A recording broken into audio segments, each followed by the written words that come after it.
Good afternoon and Merry Christmas. If you haven't figured out by now, Grace and I can sometimes be a little bit strange, a little bit weird. But I think as we look around, I see other families that are kind of weird too. But one of the weird things that we do is that we have a tradition every Friday afternoon that we go grocery shopping. That's not the weird part. Every family has a particular time of the week that they go grocery shopping. But when we leave the grocery store, that's when it gets weird. Is that I put on the tunes on my car stereo. I put on the same song, the same album every week, and that is Andy Williams' Christmas album. Now, that's not weird for December, is it? But this is like July, August, September, October. Every week when we go grocery shopping, we come out of the grocery store, unload our groceries into the car, and by the time Grace gets back into the car, Andy Williams is playing It's the Most Wonderful Time of the Year. One of Andy Williams' great Christmas hits.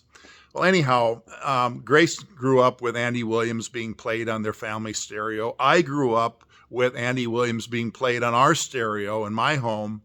And so it's something that harkens back to our childhood. Maybe it's nostalgia, I'm not sure. But anyhow, it's something that we do. And then to make it even more interesting, we drive straight to the car wash and we go through the car wash, listening to Andy Williams as our car is being washed, no matter what time of the year it is. So it's the most wonderful time of the year. Is it really? Is Christmas the most wonderful time of the year? I grew up as a pastor's kid, and so everything that we did in December, whether it was having Saturday morning rehearsals of getting ready for the Christmas program. We would have Saturday morning rehearsals almost every week during December, dressing up in shepherds' costumes or wise men or Mary and Joseph, and learning our lines and trying to figure out when we're supposed to come on and all this kind of stuff. And that was one of our annual things that we did every year. And then we had the Christmas Eve service. And we would wait and we would come home from the Christmas Eve service and we would open gifts. And my dad was always the last one to leave the church building. We always lived right next door to the church, wherever we lived, in the parsonage. And my dad was always the last one to leave the church and to lock the doors. And then he would come home and all of us kids were already sitting there waiting to open our gifts.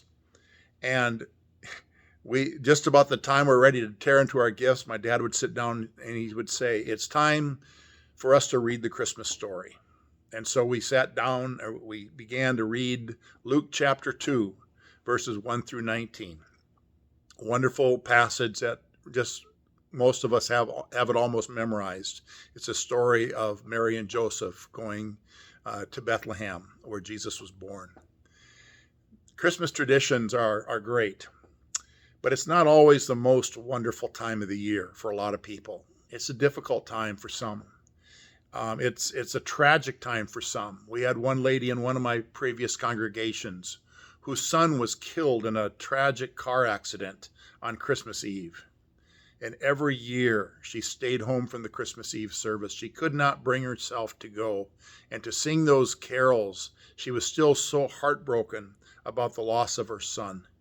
And so every year she stayed home and was miserable because of the great tragedy that she had experienced. Other people experience depression this time of the year and anxiety or whatever it might be.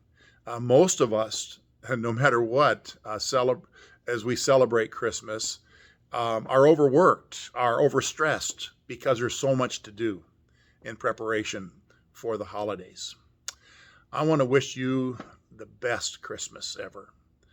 I want to wish you a time this year where you are engaged with the people around you, engaged with the story of Jesus Christ who came into the world, that God so loved the world that he gave his only begotten Son, that whosoever believes in him will not perish, but have everlasting life. That's my hope for you, is that you will dwell in the good news of Jesus Christ in this holiday season.